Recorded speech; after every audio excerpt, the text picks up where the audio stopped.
Oh boy, welcome to Zero Hit Points, everybody. It's October 18th. Can't believe how quick we're doing this. It's literally October 18th. We were recording a little bit late, etc. I'm Ryan Miller. He's also late. It's Matt Amberg. It was a joke about him being pregnant, possibly. And then he forgot to hit record for 30 minutes. So this is take 1.5. I'm sorry. Dude, you know, 145 episodes maybe, and that's like we've never had a real I feel like we've never actually lost an entire podcast. I don't think so. I don't think so. I mean, whether or not the podcasts are lost, but so you know what? That's fine. Yes, mulligan. 290. You get one. You get another one. So that's great. That's fantastic. What's going to happen here is I'm not going to redo. We're not going to do all that again. I'm going to continue from where I was, but I'm going to go over. I'm going to tell you all the movies I watched without giving you, because they were all good. I'm just going to tell you the names of them so you can seek them out if you want to see them. Yeah, you do that, and maybe we'll find some, especially since I'm getting in front of it now. Because there are chunks of you talking about the movie without me responding, so I might be able to create a quick match review of each film. So you say the film. Oh, please make sure that you. Oh no, wait. Yeah, it's not going to work because mine wasn't recording. Because you weren't recording. Yeah, so it's stupid. How did we do 445 of these at all? If you can find some places where you weren't talking and cut those in, that'd be great. Yeah. Okay. Better. Okay. Right. Okay. No, I got it. All right. You say the name of the film. I'll put in whatever comments I made, which will have zero context. And then we'll just keep going. 0 context points. I like it. I'm into it. I expect to hear this. All right. Hey, you know what else happened this week that's just made this week awful, by the way? I didn't talk about this earlier. So there was a huge windstorm Saturday. A freaking tree in my backyard blew down, crushed a fence, and landed on a person's ragtop convertible Saab and put a hole in it. So that was awesome. Wait, was this your tree? I didn't think about this earlier. Yeah, my tree so you're and kind my of fence. Responsible for this, I guess. In the sense that my insurance is going to have to deal with it. Yeah. Yeah. Okay. And I'm going to have to pay a deductible on this nonsense. I'm telling you, man, house is never worth it. No, nothing is worth anything. Don't do anything. Don't own anything. Don't record anything. I see now why this is. Insure nothing. Nothing is.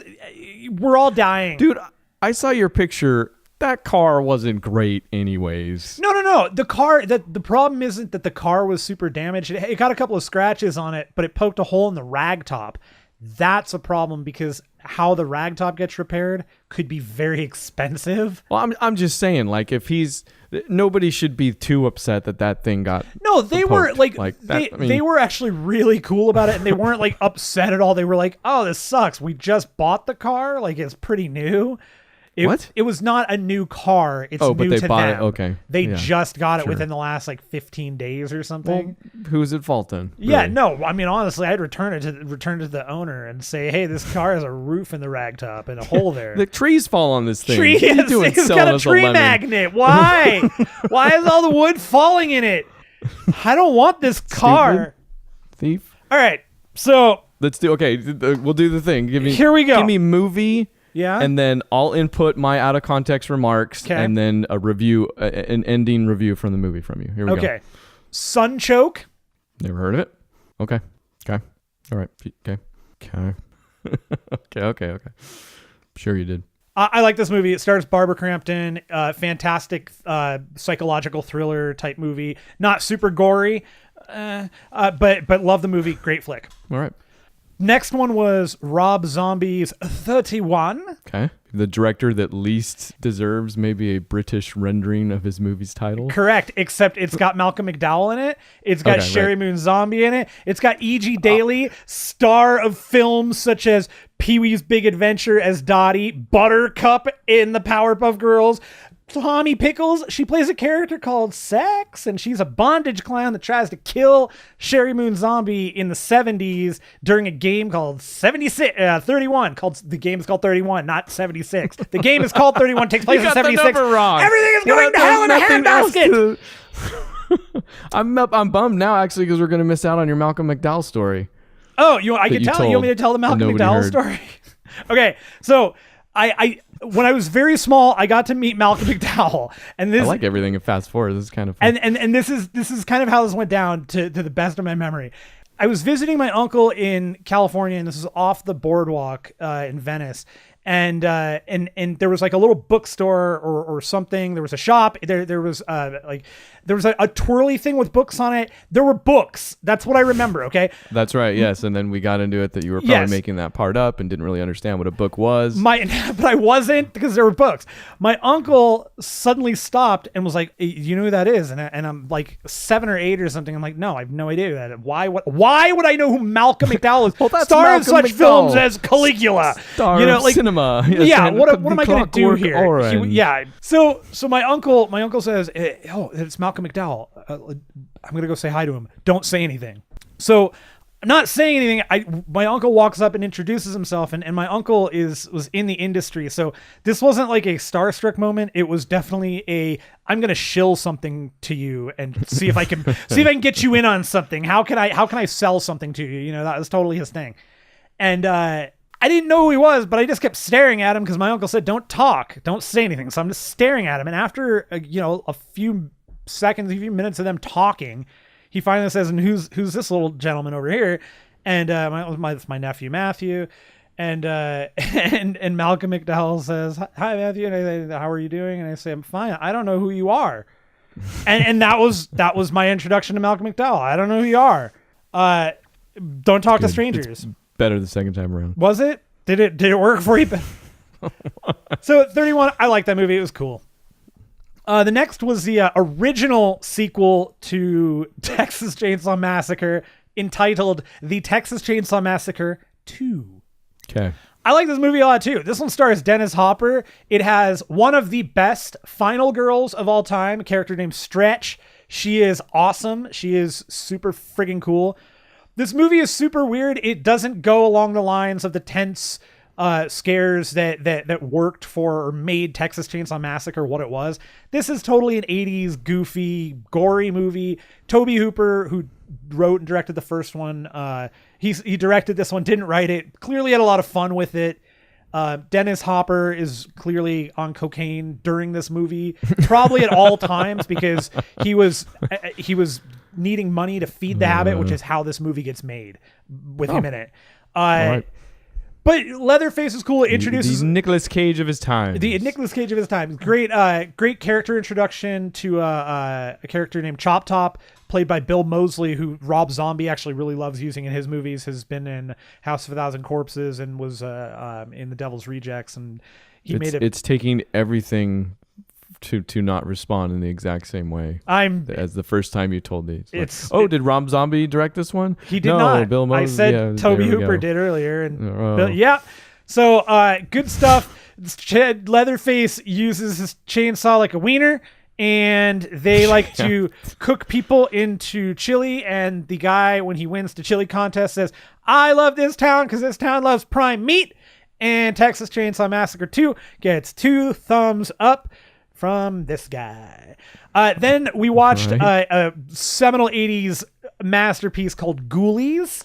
Okay. Ghoulies will always be one that I love because it uses real puppets, and it's a movie that doesn't take itself overly serious, but tries to put on we're going to do something serious, still in the 80s, using puppets that scratch their butts and kind of wink at the camera a little bit.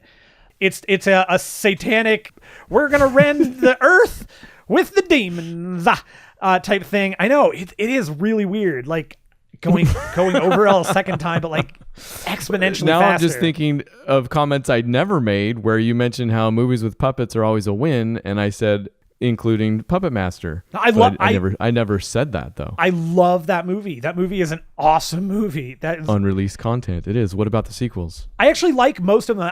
That's so weird that you mentioned this, because I was just telling Beth how Toulon's Revenge, which I think was the third one, is one of my favorites, just because the way that they re-brought Toulon back into it as as the older character, and Blade finally got used in like the coolest way possible, and it was and that puppet master, the Blade puppet, was the coolest. I mean, I don't know anybody that disagreed with that. Everybody liked that one. The one that just had he had like a blank white face, and he had a black trench coat and a black hat and like straw hair, and it was so cool. It's so cool.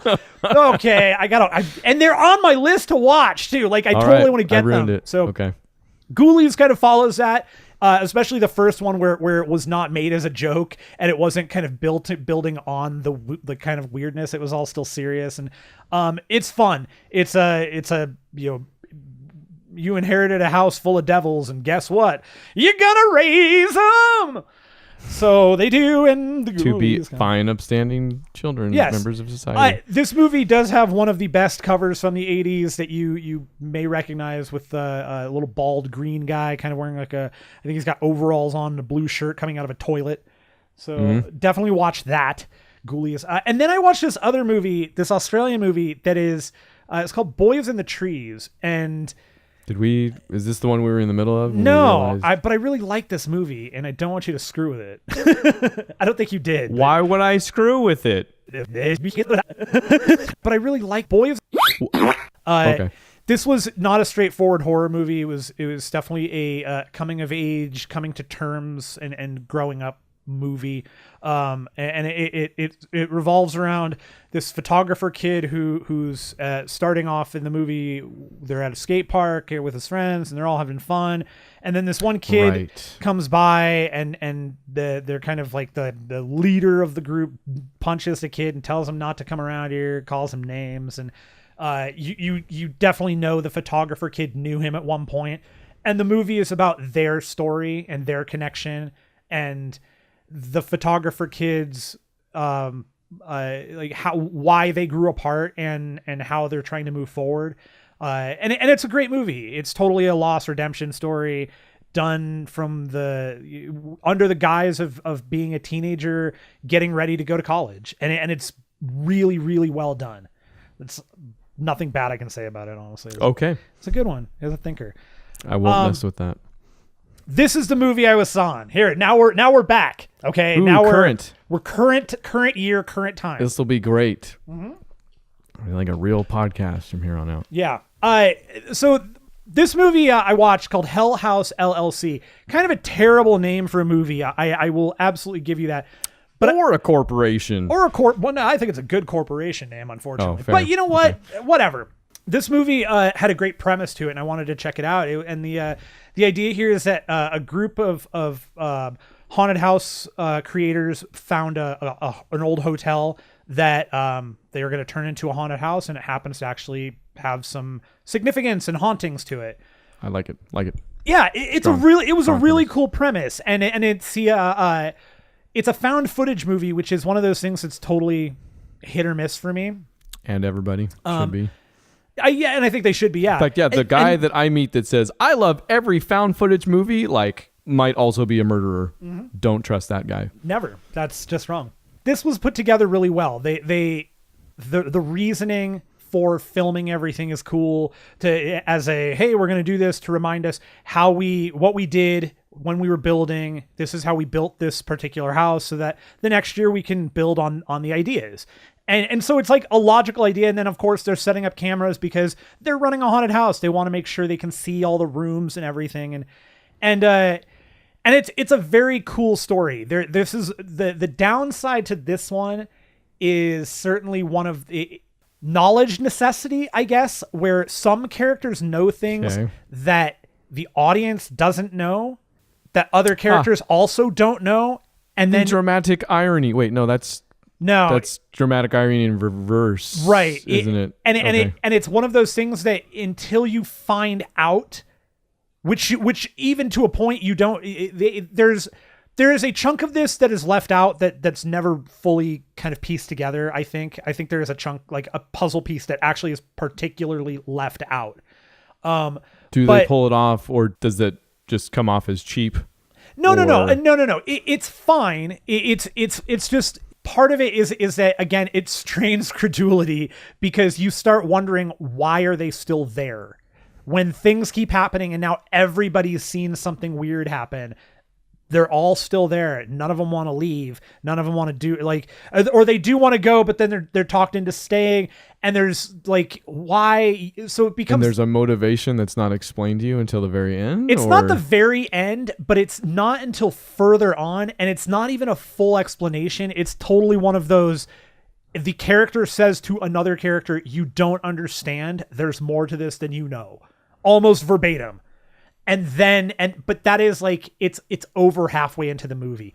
It's not a long movie anyways. Still works. You don't feel cheated is all I need to know. No, not at all. Okay. And again, as a found footage movie, you know, and for these kind of movies, I just kind of, whatever, I'll deal with the hand wavy crap. It's fine. It was a cool movie. The shaky cam. And not a ton of that in the worst way. Not like not, I didn't feel. I thought that's what you meant by hand wavy, actually. Oh yeah, no, not. We're not talking Paul Greengrass here, or whatever. This isn't. We don't get into Bourne territory. Okay. And then the last one I watched, another found footage movie, actually. Hey, Blair Witch Project. That's it. Was it really? I watched the 2016 Blair Witch though. Okay. I liked it. I almost said the found footage. I liked it. Oh really? I liked it. I do not care. I don't know what people were looking for. I think this movie immediately loses something for a mass majority of people based on the name. And I don't mean I don't mean in the sense that like, oh, I don't want to see that movie. It loses the reason to be scary because you already kind of know what's going to happen. And you do. If you've seen the Blair Witch Project, you kind of know what's going to happen. You don't know how it's going to happen, but you kind of have an idea. And what Adam Wingard did with this movie, I think, is pretty brilliant. And the biggest quote unquote sin of this movie is that it really was, 10 years too late. This is what the original sequel should have been. So they take everything that happened in the first movie. The second movie does not exist in this dojo. They take everything that happened in the first movie, and what they did was Heather Donahue, who is the prime protagonist in that, I guess she'd be the prime photographer. She's the snot bubble girl, the one that she lasts till the end. Her brother has always wondered what's going on and always assumed something that there was more than what was recovered when they went searching the first time. So more than the Blair Witch Project. So he's finally old enough on his own, and he's like he's a EMT.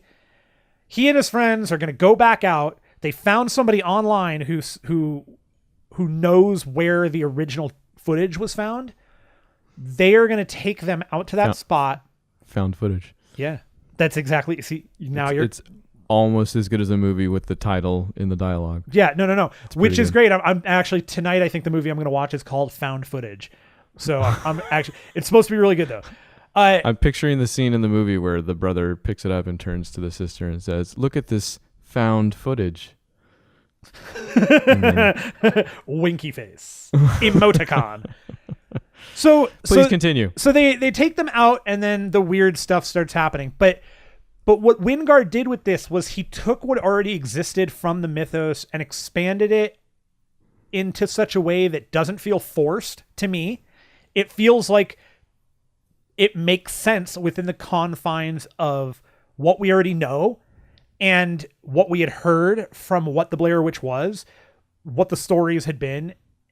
And it's cool. They kind of give a point and a use to the little sigils that get left up at one point, which is very cool.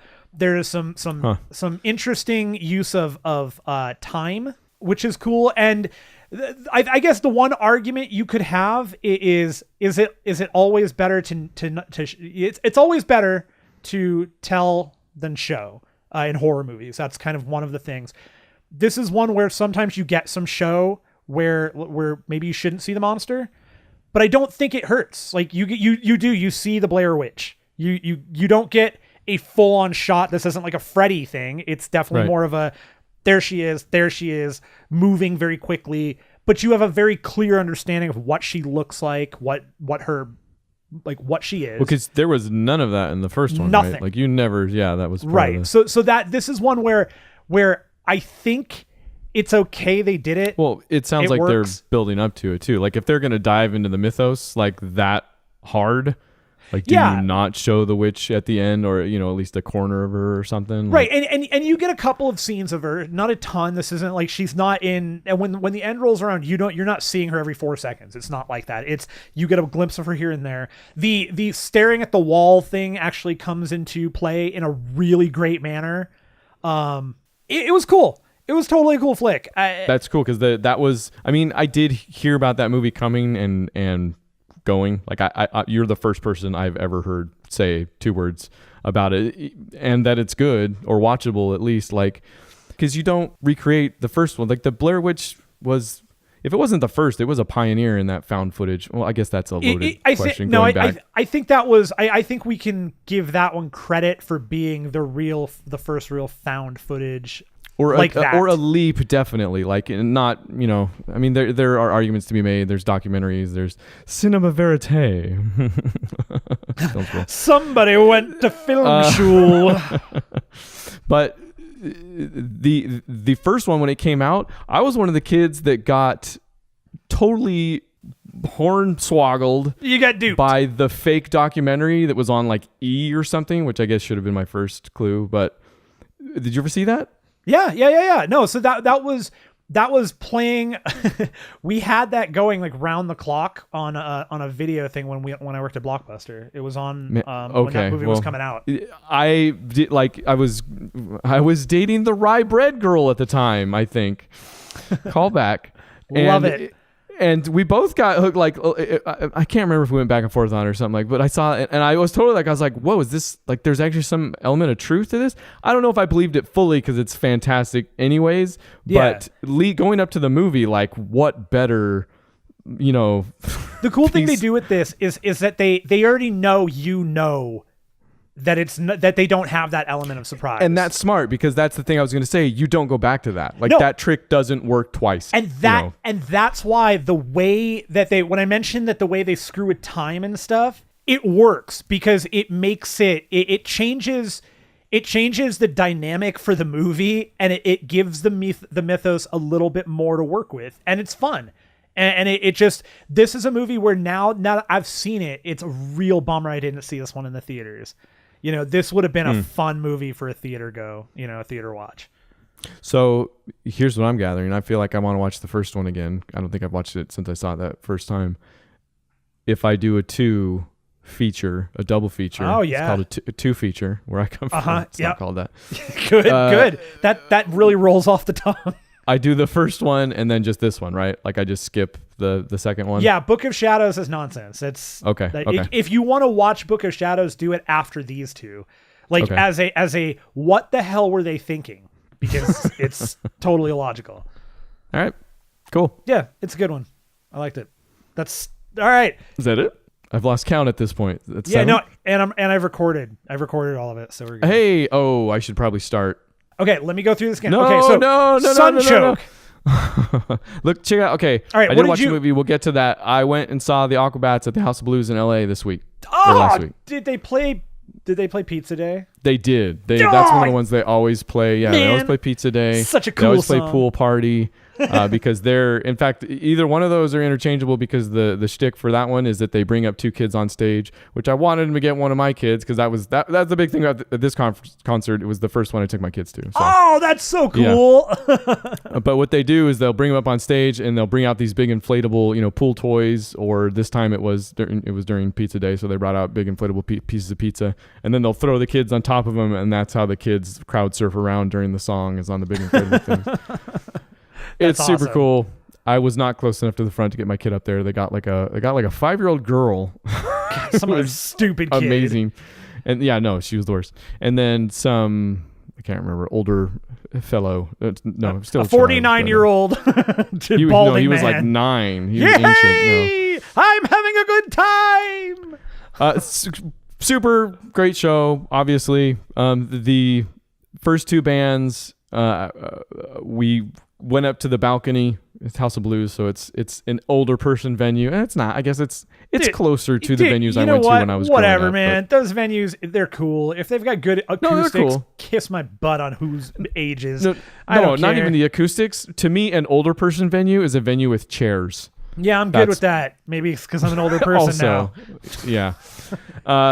Which was funny because talking to my mom afterwards, she's like, "Oh, nobody sits at concerts anymore." I'm like, we have very two different. Because she went and saw like the Beatles and Rick Springfield. Like, I'm like, my experience is the opposite. Like, there are now chairs at the places I go to, which is different from. I love that jump, by the way. The Beatles and Rick Springfield. Those are not names that you normally would hear together in a sentence in a positive Three way. Dog Night, I think, was the other one she went to. Jeremiah was a fofo. So we were up in the balcony for the first two bands, and the first band was called Dog Party. It was two girls. The first second they started playing, my kids went because we brought earmuffs for them, but we didn't get on them quick enough, so they got to hear when the music started, and they both like heads physically exploded. Shut down. Yeah, just about hands over their ears, what's happening? So we got the earmuffs on them, and then stuff was okay for a while. It turned out one of the girls from Dog Party lives 30 minutes. She goes to the college up here. It was pretty funny. We got to talk to her afterwards. But oh, nice. Yeah, it was. Now you're best friends. And they were a cool band. They sounded a lot like Bikini Kill. Oh. And then they sang Rebel Girl at the end, so it was kind of really.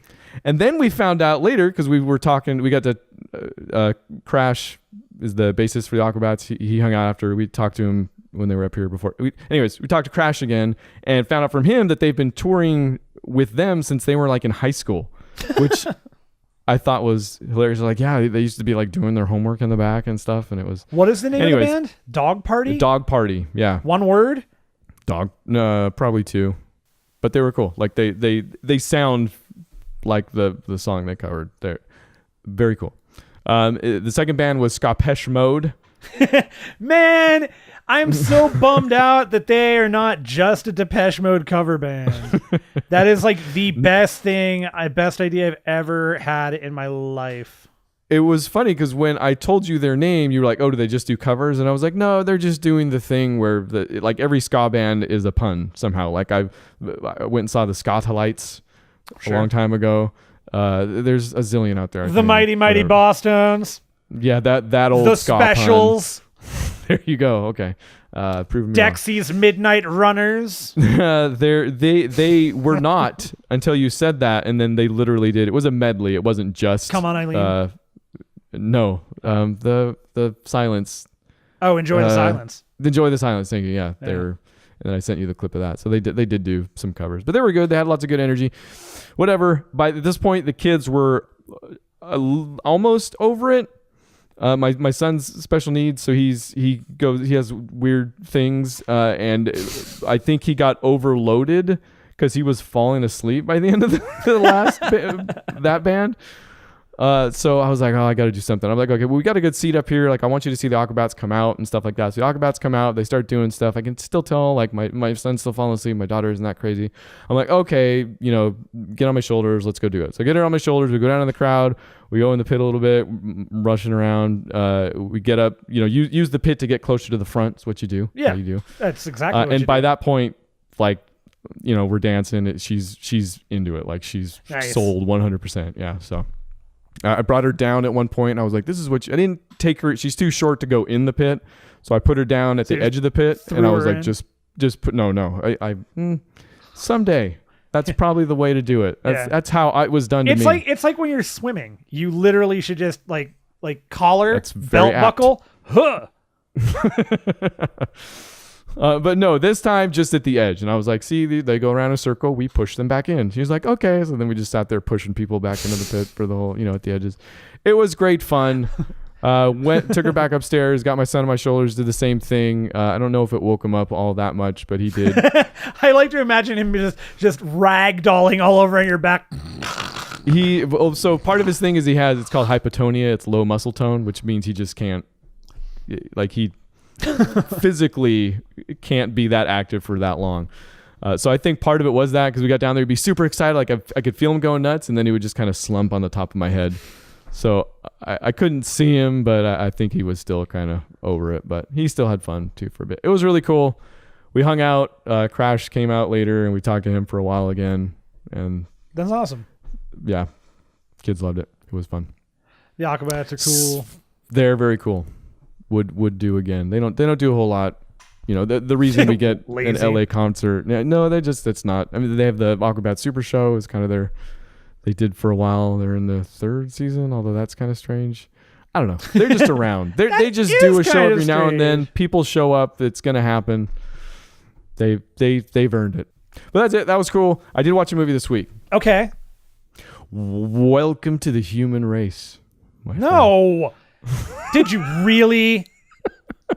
Why do you do this to yourself? Because you're amazing. I watched Escape from LA. It's okay. You say that. Yeah, no. But I love that movie, but not for the same way, the same reasons, or the same way I love Escape from New York.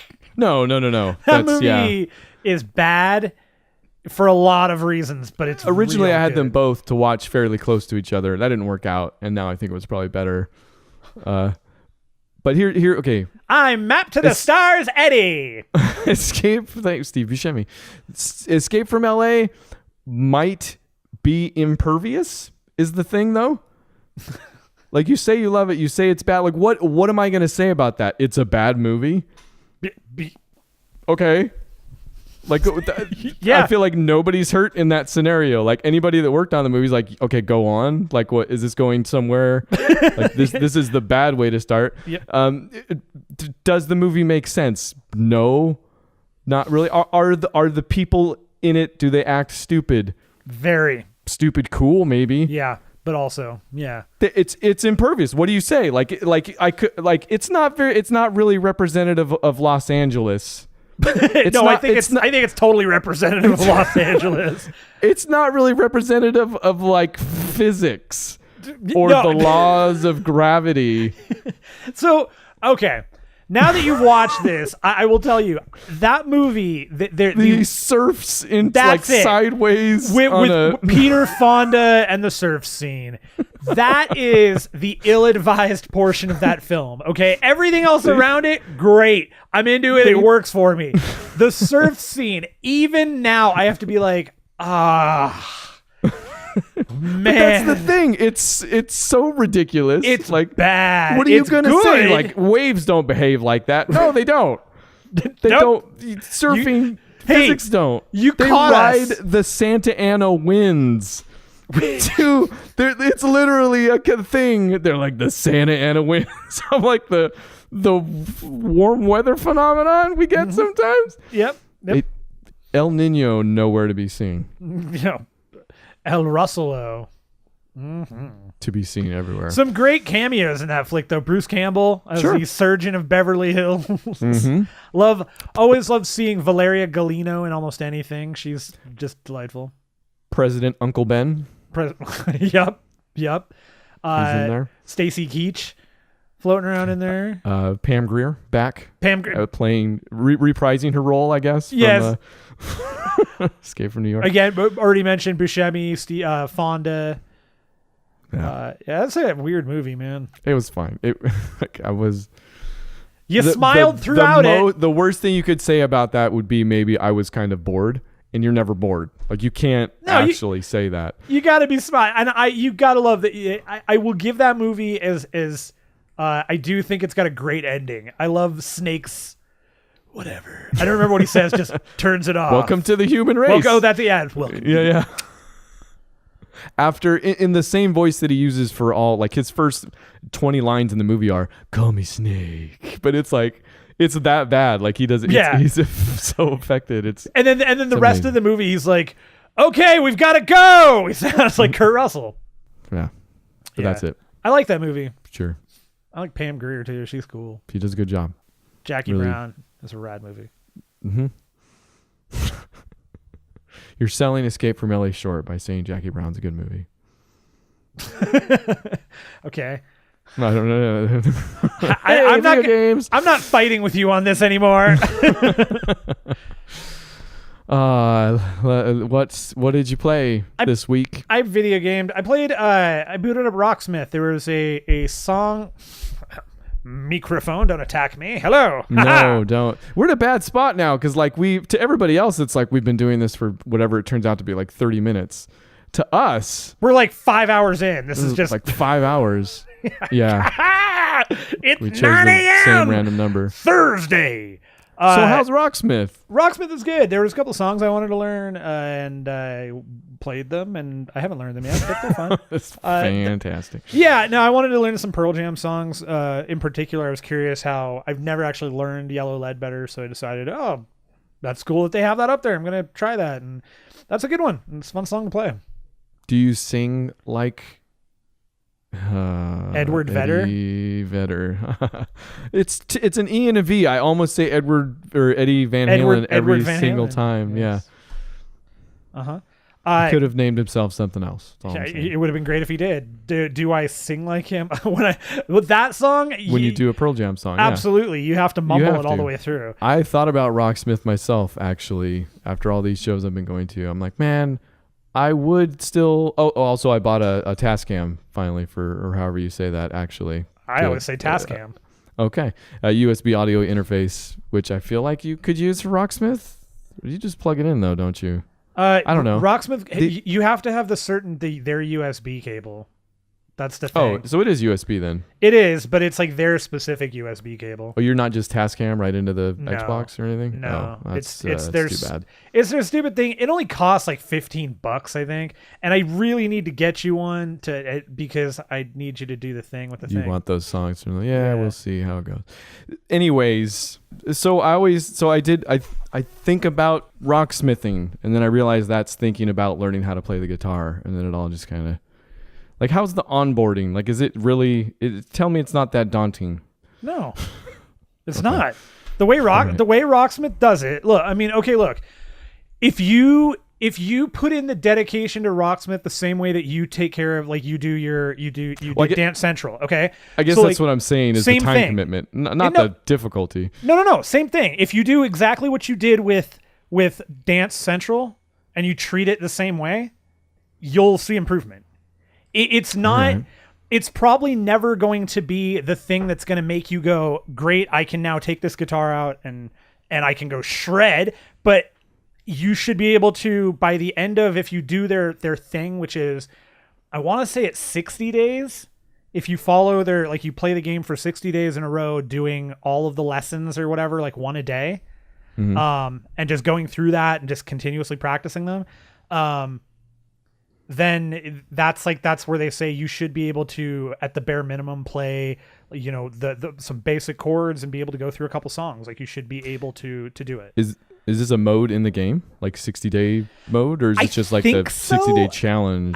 I can't remember if it's like there is, I think, an actual achievement for it, but I can't remember if it's a mode or not. But it really comes down to. The idea is practicing. So the way the modes are laid out, there's a dedicated practice mode that goes from the like stringing your guitar to tuning it to playing for the first time, like everything. If you have never touched a guitar, this will get you going with it. But the thing that just I think needs to be expressly clear is it's not a replacement for a real person, like a real teacher.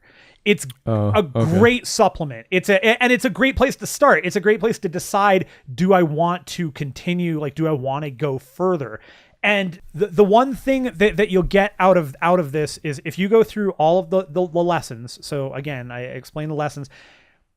You can do the lessons, then you can go choose a song, and you can play the song on multiple difficulties, including one that is just like everything else where it gradually increases.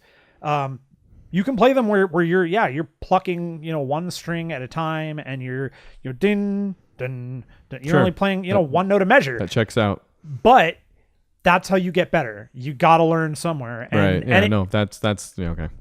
You're basically just telling me there's no substitute for having to put the time in. That's well, no, that's guitar, man. I mean, it's any instrument, right? Yeah, I gotta send you a chord, and then you can play along with it and find out. Well, you'll get to play it on my account, so you'll decide if you want to try it or not. Oh yes, you got to do that so I can get you your things for your dillies. Yeah, one of these days. Hey, it says here Paragon. Yeah, man. Okay, so like 2 weeks ago, Epic dropped a massive update for Paragon, and they took the map, they killed the original map. Is this another massive update? I swear last time we talked about it, there was a massive update. This is still part of that. Okay. They made the game really, really pretty, and I just haven't gotten to spend a lot of time with it. So I spent a couple of games with it, and there is just no MOBA out there that's prettier, period. So this massive update was they did a ton of stuff. There were card reworks. So there was still some game stuff. Character reworks, and then they actually just dropped another patch day before. Patch Adams. Yeah. So lots of stuff. Paragon's fun. I like it. It's a cool game. I believe you. Thank you. And then Cuphead. I did not finish World 3. Really This is close. the way to talk about it. Tired and beaten. No, man, I'm into it. I love this game. I am not gonna lie to you though. Oh, a couple of these bosses have pissed me off. There have been rage quits. There is a difficulty curve. Again, it's a glorious difficulty curve. Each boss is harder than the last boss, or I guess you can go to different ones at different times in different worlds. So that can change a little bit, but then also the ramp in the actual boss fights is just perfectly curved. Yeah, I have no problem with the game. I just get pissed. Again, and this is the same thing I said last week. I'm mad and I quit the game and I don't want to play it anymore for a day or for a little bit or whatever. But it's not like, I know it's me, and I know I'm just at a wall tonight. I can't do it right now. I will come back to it. And every single time, the day I come back to it, the second time I come back to it, I'm able to, after a few tries, maybe take a full hour even, I am able to get it. Like I get that. Yeah. That's where I'm at, It's awesome. I love, that's maybe the thing I love the most is going into a new boss battle, like spending the first minute in it, which you'd never survive the whole minute, and then thinking, how in the world? Like now what? Now this is impossible. Like there's no way. This is the one. Every time this is this is impossible. Nobody could do this. Nobody could do this. And then like 5 games later, you make like 5 deaths later, I guess maybe make a little bit of progress. You're like, oh, okay. And then you kind of get that. And then you move on to the next form. Same exact thing. Like, oh man, now how am I going to do this? And then you solve the puzzle. It's so good. That loop is so good. I have, I think so far there was maybe one where afterwards I was definitely, I was like, yeah, no, that boss. Like, no, everything is bull. That's all nonsense. I got pretty heated. Heated. No, there's plenty of those. Sure. Yeah. Oh, and I'm not gonna lie to you. So Ryan here doing the pacifist runs, putting these videos up. So I'll get you there. Hold on. Okay. I did complete World 3. I even got my I ranks. My I ranks. And then I could not finish the game. Not because I've even gone into the last world. I just can't. Like, I don't want to enter. Like, I knew it was the last world. I'm like, I can't go in there. Like, I don't even want to see the final level. I don't want to see the light at the end of the tunnel. I know. It sucks. Okay. So basically I went back and I was like, okay, what else is there? And I finally ran into the turtle in the third world who's like, I bet you shot everybody. Like, there's a more peaceful way to do this. And I heard somebody talking about that you can do pacifist runs on the run and gun ones, so I kind of knew, but you would have figured it out after talking to that turtle anyways, because it's a pretty obvious clue. It is not oblique in any way. So I did. So I started doing all the pacifist runs, which is it's for the run and gun levels. It's not, obviously you can't do them on the boss levels because you have to shoot the bosses. Yeah, I tried that. It didn't work. Yeah, I've tried every boss not firing anything, and I just die every time. It's crazy. But you can parry Okay, that was actually one of my questions. Was could you parry? It's just without firing a bullet, basically, is what it is. And you end up needing the parry because if you choose, basically, there are some where you can't choose this loadout. Like you choose the invisible dash and you choose the invincibility super. Yeah. But for some that doesn't work because there are some points where you need to take hits to get through without firing a shot. So there are some where you can't use the invisible dash. You need to use like the extra 2 hit points or something like that. We go in with 0 hit points and see how we do. Man, we go in and we end with 0 hit points. But it turns it becomes this cool puzzle, which you're trying to figure out how to get past some certain bosses. There are bosses where it never occurred to you that this is why there's a pink part of their body, because you parry that to get past them without killing them. Right. So it's fun all over again, except now I did them all and I'm gonna have to go into that last world. Yeah. So all of it, you put them all on video, you put them up on YouTube. And, did that too. Well, and I was watching the last two. Are you gonna get the rest of them up there, or? I'm thinking about it because I want more to do. Whole collection. Yeah, it's fun. No, like those last 2 were the hardest though. So when I finished those, I was like, oh, I gotta record this and put it up because this is nuts. The one with the octopus. Yeah. Have you got to that level yet? All right, yeah, no, I finished it, finally. Okay. That was one that I rage quit multiple times, and here's why. Yep. Because I could keep getting to the octopus perfectly. Yep. Piece of cake. And then I could not get through it. Like, it just, nothing I could do. I could not figure it out. And I was getting really mad because I really wanted to A-rank this one. And I could do that at a clip, man. I was able to go pretty quickly. But that last part... It's the way the shrimp come at you, man. I couldn't memorize that pattern, the way they fall at you. And the octopus you're walking back and forth on has no discernible end. Like it's a round head. Right. So you don't have a hard edge like where the thing is. Yeah. So you're trying to walk back and forth. Right. Yeah. And I will tell you, I got to the point where, you get so frustrated where you get, I was using the charged fire thing, like, so I could just blow through everybody. And I had it to the point where like every jump was perfectly timed and everything was like, and then you start running it too fast where you're making stupid mistakes. Exactly. Yeah. And I'm not going to lie to you, that freaking crawfish. Oh, yeah. That guy just shows up and starts pinwheeling. Yeah. Stupid crawfish. He's a real happy-go-lucky dude. Throwing lightning bolts at me. The way I finally got it for the pacifist run is that you can do it so where you get past him quick enough and then you dash quick enough that you're through it before he can come back at you. So here's something that you did that I never consider, and I don't know why, but I never consider it in the game, and I think it actually has to do with the tutorial and the context in which they give you for the dash. I never remember that I can just dash on the ground. And with the invisibility, almost always jumping and dashing. And interestingly enough, that video, I watched that and that helped me complete that stupid rat cat thing. Oh yeah, that was because dog.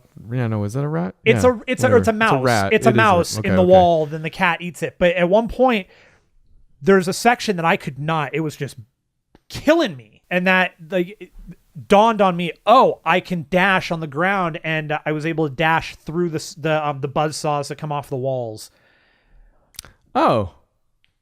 Yeah. And dashing. I never did that either. I dashed. That's the weird thing is I don't use the invisible dash for non-pacifist runs. Like what was the one? It's the only I did thing the I've automatic used. Parry for a while, which is real nice. Is it? See, it's the only thing I've used is the invisible dash because it's like it gets me out of so many binds. Yeah. Maybe I'm not playing the game to its fullest potential. I don't know. No, I'm the dude that didn't buy anything until the third world or whatever. Or no, maybe it was the second world. Yeah, until the second world. And then even then I was saving my money until like the end of the third world, and I was like, why do I? And then all the money I had saved up, I bought everything in the store except for one thing. So I still haven't bought any of the... There's no reason to save your money. Just spend it when you... I haven't bought any of the heart upgrades because I don't want to lose the damage. Yeah, no, I mean, that's maybe the more worthless because there's two of them too. There's like one that's an extra heart and there's one that's 2 extra hearts, which I thought, I was like, maybe you can use these to get S ranks since it counts your hit points after the thing.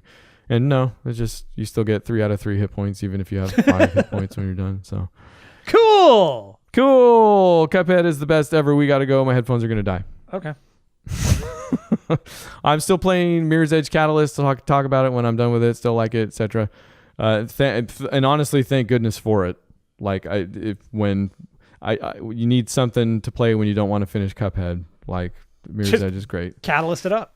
I'm still doing some DDR Universe. I will walk back a little bit. My statement, trying to do one statement a week on this thing, that maybe I don't like DDR Universe. I won't walk back my 2 statements ago where I said the music might be bad for it. I still think some of the music choices they're bad. It's hard to say any of this because it's such an insular community, like the DDR, like who this is actually for.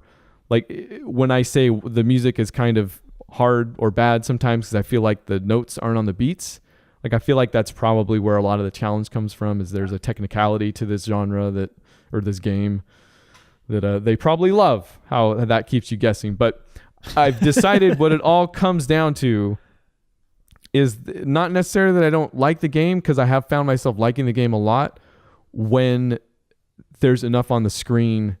I think they do a really bad job of making the game interesting on the lower difficulty levels, basically is what I'm saying. Okay. Yeah. Sorry. I knew I'd get there sooner or later. No, it's fine. Because when there's more on the screen and I actually figure out the pattern they want me to dance, like you're going back and forth on the arrows and stuff like that, then it gets fun, because I'm like, okay. And then more of it seems to be on beat too.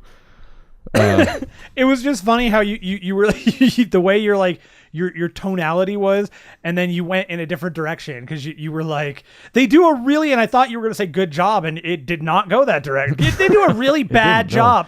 Wow. And that's the game. It's one direction, then it goes another, and nobody likes one direction anymore. Game, so, see, and that's better, I guess. Hey, let's go to the trailer park.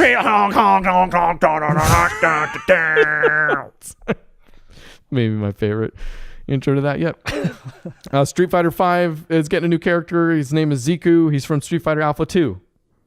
He is. I didn't play the games. No. I didn't play any of them. I think that could be interesting for people in the know and that like that game. Looks fine. Trailer's fine. More interesting to me was the trailer for Assassin's Creed Origins. They detailed a little bit of the DLC.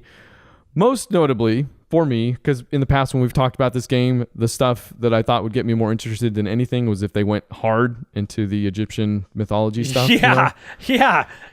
Hey, what's up? Would you like to have a home run? Here it is. Well, on the one hand, yeah, so there's DLC called Curse of the Pharaohs, which looks like deals very much with all of that fantastical Egyptian gods and stuff like that.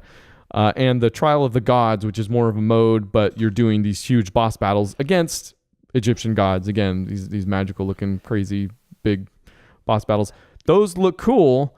Now I'm just concerned that none of that's in the main game. Yeah, I don't know.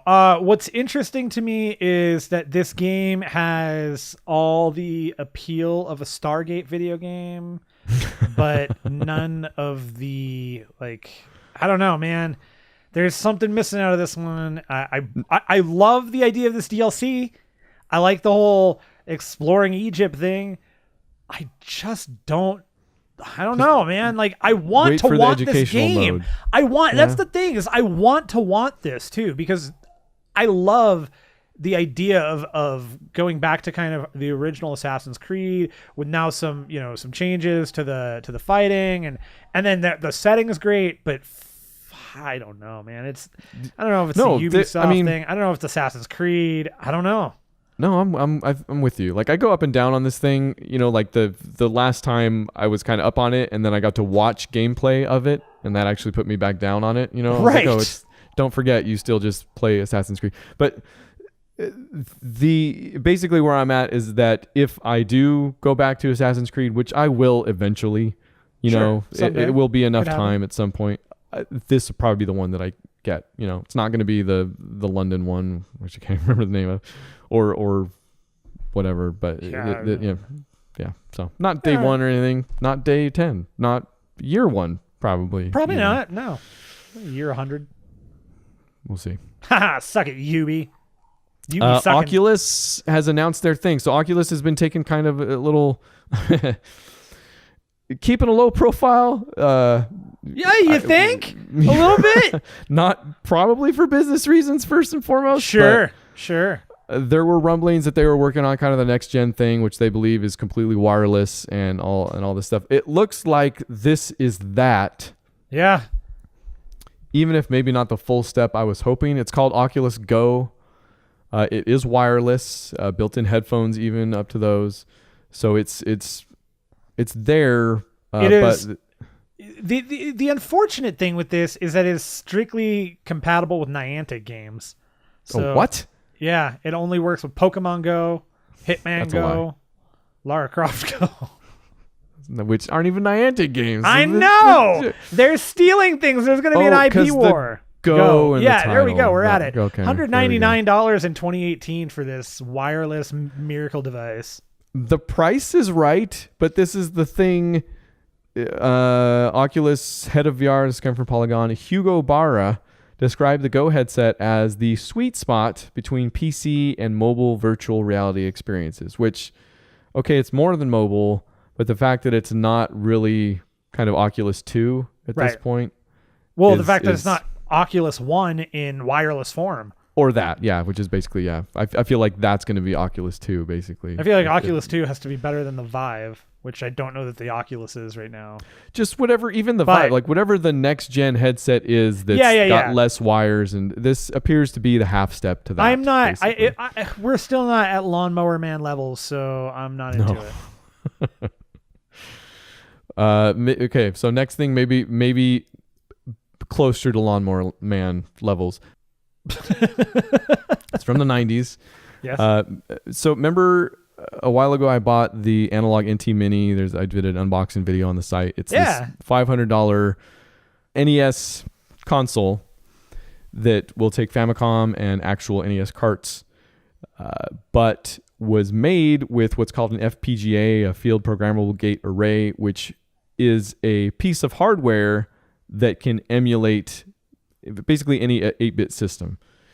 So whereas emulators typically, if you're playing old games on your PC, are pieces of software emulating pieces of hardware that are then playing pieces of software, there's a degree of latency that's involved. This is why a lot of times if you ever try to run those games out to your TV from your computer, usually on the computer it's semi-manageable, but go anywhere else in the latency, especially for games that are very much more anything on Nintendo from the 80s. Yeah.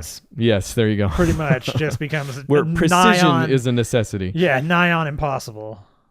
So they came out with the analog, and I got that, the NT Mini, and it's great. It's fantastic. It's super cool. There was a firmware hack for it made by the guy that makes the actual firmware for analog. And it introduces, you can buy, not even buy, like you get all these cores, so now it literally does any 8-bit system. It'll play ROMs, all this stuff. You can dump ROMs, like I've dumped all my carts onto my thing, and I can just boot them up. It's great. Dumper. They've, Analog now announced the Super NT. It's the Super Nintendo version of this thing. It's not made out of die-cast aluminum.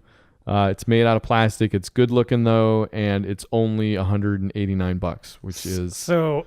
How many minutes did it take before those $189 left your wallet and went into the internet to those longer people? Than I would have liked, because I got the email. First of all, I probably gave them my email. That's how they got my email. And they're saying that this thing existed. I'm like, sweet. Like, been waiting for this thing. Like, I got the SNES Classic because it was going to be the only way I could play HD. I sound like I have to play HD Super Nintendo games. Yeah, but also Star Fox 2. That too. Screw with it. So I got the email and I went to do it, and my card kept getting declined. So I'm like, what the heck? I'm trying like every different thing, every different browser. Finally tried a different card, even same thing, which is a debit card. That's why that didn't work. But finally I give up. I'm like, okay, I'll check back later. I guess, Analog, maybe they're getting slammed. I don't know. There are headlines about this thing.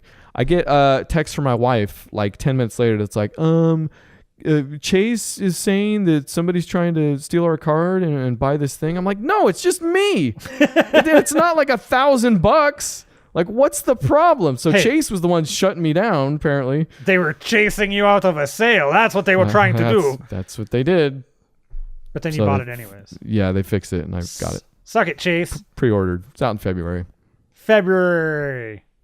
Same dude's on it. Kev Triss doing his thing. The scuttlebutt, being that he's going to do the same 16-bit core stuff for everyone on the hack on this thing. Why wouldn't he? It seems like the dude, the guy that knows FPGA backwards and forwards, like is way into preservation, authenticity. Like this is sweet. Yeah, man, it's cool. This is the one that is in the right spot for me. That if I was going to buy one, this is probably where I'd get that. They mentioned in the article that people have asked if they'll go back and redo the Nintendo so that they're not in that die cast and not so expensive. And he basically said, yeah, we've already done that, so we're not doing that again. We're just going to move forward and get everything else. That's fine. The Super Nintendo's cool. I'd love to. There are a lot of carts out there that I wouldn't mind picking up. So that might be one I pick up. Yeah.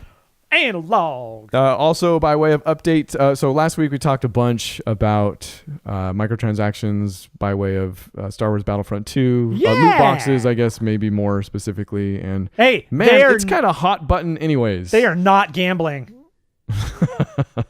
Well, okay. They kind of are. Like if anybody's gambling here, it's EA, I guess. They're definitely gambling. Anyway, go back and listen to the show. We had some differing viewpoints. You'll probably end up being right. But basically... Not exactly. I mean, to be fair, I did say it was all based on what was in the beta at the time. So, which is what EA is saying as well in their response, I guess, that came out this week. The stuff, the actual things that matters, this is longer than this, but... they say, quote, "We know you have a lot of questions about crates and progression, so we want to clarify a few things as the complete system was not in the beta and will continue to be tuned over time," both points that we talked about. Says, number one, there are many things you can earn in the game, including weapons, attachments, credits, star cards, emotes, outfits, and victory poses. I actually don't know if I need to read all this. Basically, it just says, it reiterates what actually is in the game. in no, actually certain terms, does it say everything's going to be fine, but it kind of says, don't worry, and or we're happy, like we're doubling down on this. They don't go back on anything, I guess is what I'm saying. It really all depends. Like we just got to see where it goes, Yeah. The one thing they said that maybe speaks more to this was this one. It says, as a balanced goal, we are working towards having the most powerful items in the game only earnable via in-game achievements. Right. That might be something that they're speaks towards people's concerns a little bit more. And that's fine. Again, it goes back to that's what they're hoping to do, but is that what ends up happening? It really depends on the cards that they end up putting crates. Whatever. Rest assured, they're gonna walk the line to make whatever they can charge for. Yeah. Bible. No, for sure. And that's you can be sure of. Like I said, I'm definitely not. I'm not day wanting this. This is my excitement level is Yay! Definitely a little tenuous. The game looks great. I just don't want to deal with the nonsense, depending on what the nonsense is. So we'll see. I do not blame you. Yeah, we'll see. The larger issue you were speaking to was that I guess somebody had approached, or since loot boxes have kind of become the hot button thing this season especially, the ESRB has been approached about whether or not the loot boxes are gambling.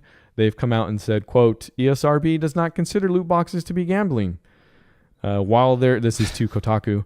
While there's an element of chance in these mechanics, the player is always guaranteed to receive in-game content, which just to me says they don't understand necessarily what gambling is, because gambling works. The psychological principle that makes gambling work, if any of you have seen The Matrix, is that you are guaranteed to win sometimes. It's not going to be the jackpot, but if you never won anything, you'd never go back. The fact that you get a coin or two every now and then, or that you get the gun that you want or a gun every now and then, means you're going to keep trying to get the jackpot. So that definition is not helpful or exclusionary in any way. I also just think it's inaccurate. I mean, flat out, I don't care that the ESRB says it's not gambling. They're wrong. It is. I'm not arguing. And here's the thing. I'm not arguing against it. I think if they want to, fine. Just the idea that like be realistic in the fact that loot boxes in and of themselves, if they are being charged for in any way, are a predatory practice. Yeah, that's the period. Thing. Period. Yeah, you can play semantics, which I think is what this amounts to largely. Is it's not gambling in that, you know, the state doesn't call it gambling or something like that. And this is totally like this to me. It's the exact same psychological principle. Predatory practice is completely applicable. And I think the ESRB has to kind of say this because I would argue I wouldn't argue, but I would assume, maybe wrongly, but I would assume that even though they are not in an official government agency in any meaningful way, like they do nothing in that regard, they are regarded as a huge portion of kind of guiding some of those lawsuits and some of those lawmakers in what games are when things come up like this. And if gambling is now suddenly what loot boxes are, suddenly every company is in trouble. There is a thing that now happens. Gambling, one of the most highly policed activities or businesses in all of the United States. Yeah, they're going to say it's not gambling. The guy that says, yeah, it might be, is not going to work at the ESRB within seconds of saying, yeah, it might be. Right. Yeah. So, yeah. It's, well, I don't think we're in any trouble of this being classified as gambling and having to run into whatever that ends up being. But it's hot button right now. Like I said, like people are talking about it because every freaking game seemed to come out with it this year. And no, it's true. I've already paid $60 for, so it's a conversation worth having. It's something to definitely be careful of. Says the guy who's going to buy Battlefront 2. But yeah, I mean, well, look, you said it. It's everywhere. Everybody's doing it. We're doing it because there's no better time to start gambling than the lightning round. Nice. Man, that was a good one. Lightning round. This is a part of the show where we've got some headlines. We don't want to spend a lot of time on these. Less time than we've already spent on, say, movies that I talked about that you missed out on because I don't record things. Hey, don't worry about it. We'll move forward. 30 seconds are going to be put on this clock that doesn't exist, that Ryan refuses to acknowledge, but is really there because there are beeps and buzzes. And there's a judge from Reykjavik. That Icelandic delegate is ready to judge you. So, Ryan Miller, are you ready for the lightning round? I'm ready. Great. Please. Here we go. Lightning round, 30 seconds on the clock. Ryan, we are off. Pokemon Go data miners find hints at third-gen Pokemon. They're pretty useless data miners. Everybody knew that. The delegate's not happy with that one at all. No. Epic Games is suing 2 individuals over Fortnite. What do they do? Rip off their Battle Royale mode? There's a Gran Turismo Sport Collector's Edition that comes with a real live car. Yet another collector's edition that I'm just not into. Not going to buy it. It's just going to sit on my shelf. Hey, perfect score. Games coming out this week. Hey, Team Fortress 2 has a huge Jungle Inferno update, new maps, new emotes, new stuff. They put out a fantastically hilarious cartoon video detailing what the Jungle Inferno has and what the mercenary island is containing. Saxton Hale rules. Like how do you even get? It's a Yeti. It's like a Jurassic Park, except it's a Yeti park. Mm-hmm. Except all the Yetis are dead. And then one gets away. Then Saxton Hale kills that Yeti. Then turns it into a mercenary park, and that's where our friends the Mercs come in. Yeah, it'll be good. Sure. The stuff, things that came out days ago, just yesterday or whatever. Gran Turismo Sport, South Park, The Fractured Butthole, and WWE 2K18. Oh God, now I get it. Yeah, there it is, and don't forget. WWE 2K18 also. Thursday, which could be tomorrow, Spelunker Party. Leave your keys at the door. It's a key party. Gross. Life is Strange Before the Storm, Episode 2. And then Friday, Fire Emblem Warriors. Hey, what are we going to stream tomorrow night? Are we going to do that GTA transforming race thing? Is that what you want to do? Oh, yeah. That I only saw the trailer, actually. Is that out? Probably. Probably. If it's not, we can do like Fortnite. The trailer the day it comes out, usually. There's Fortnite. Yeah, Overwatch is still Halloweening, right? Well, we could do that. We haven't done any of the Fortnite duo stuff, so one of those things will So stay tuned for GTA, Fortnite, or Overwatch, guaranteed. I'm guessing it'll be not GTA because we're probably not going to want to play loading screen the video game. Either one of those might be better. Overwatch or Fortnite. Yeah. Hey, Matt's choice. Write in. Let us know what you'd rather play. Write in.